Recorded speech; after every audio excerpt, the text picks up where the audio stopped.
here in Utah, the 4th of July, it turns into like 20 days of celebration, patriotic frivolity.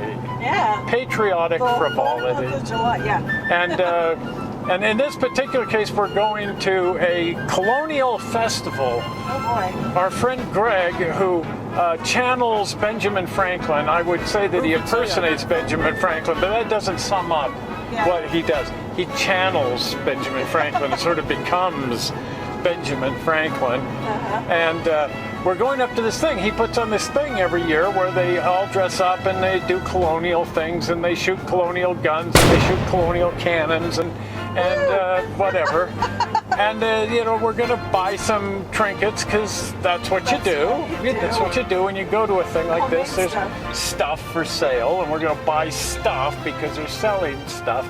But mostly we're going there to look at a ship model because we hear there's a nifty ship model that's going to be on display there. So check this out, the colonial days. The Colonial Heritage Festival takes place on or about the 4th of July every year in Orem, Utah. It's not just about the War of Independence, although they do have their own version of fireworks. The black powder demonstrations are a big hit with everybody, especially the kids, and when they shove 5 pounds of black powder into this thing. This is the founder of the feast, Gregg Hardy, who does Ben Franklin.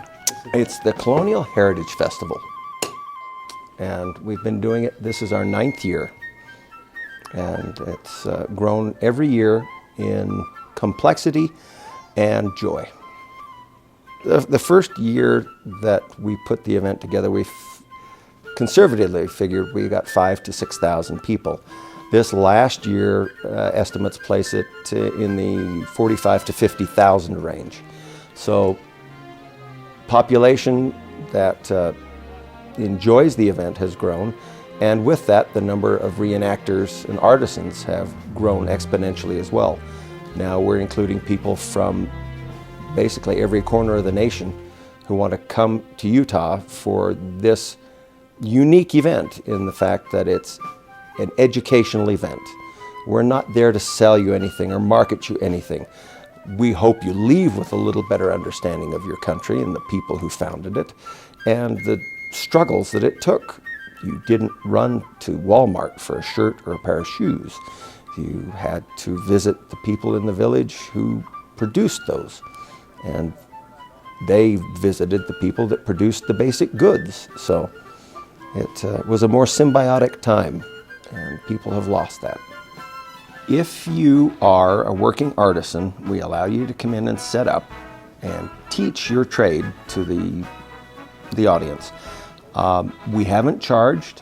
The entire event is free on both sides, and that's one of the ways we encourage people to attend on both sides as well. Charging people to come in and demonstrate and portray their characters just doesn't seem right, and charging people for something that should fundamentally be free just doesn't sit right with me.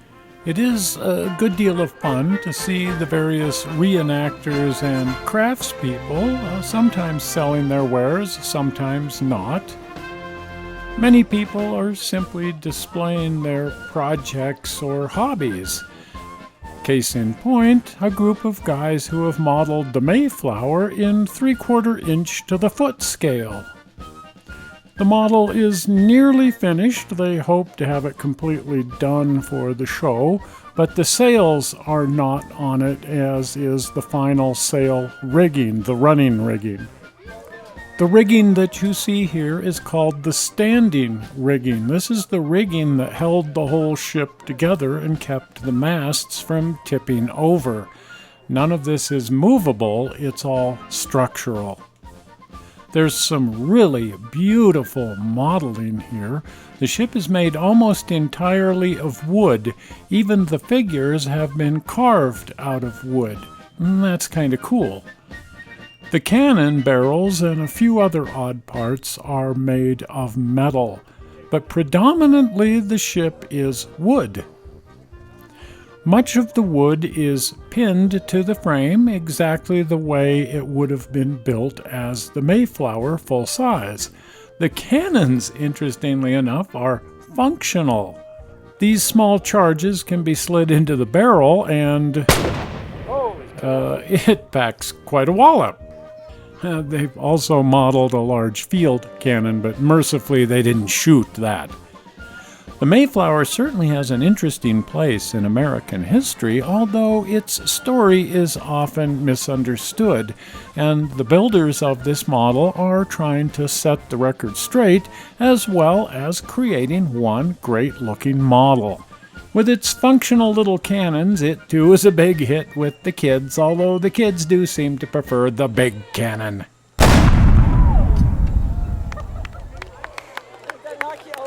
That's fun. Yes. That's fun. That's some screwing around. Reminds me of the Mountain Man Rendezvous in Fort Bridger, Wyoming. You know, one of the funniest things about reenactors Yes. is I don't know how many people who've ended up in the military would say somewhere in the future somebody's going to pretend to be doing what we were just doing for the fun of it. They might.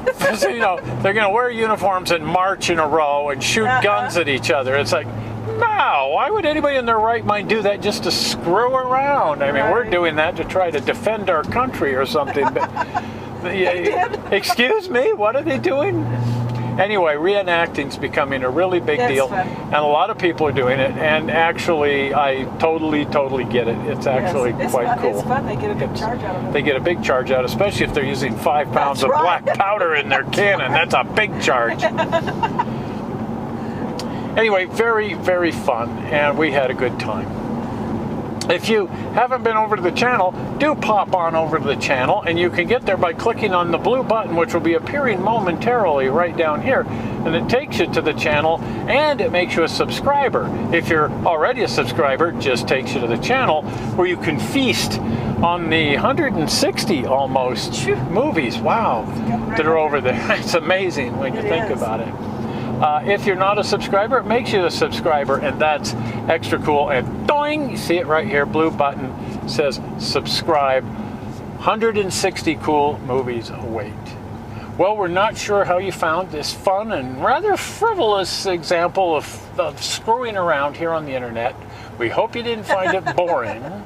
And we will see you here again in 1 week with some more massive and informative screwing around. See you then. Bye-bye. Bye.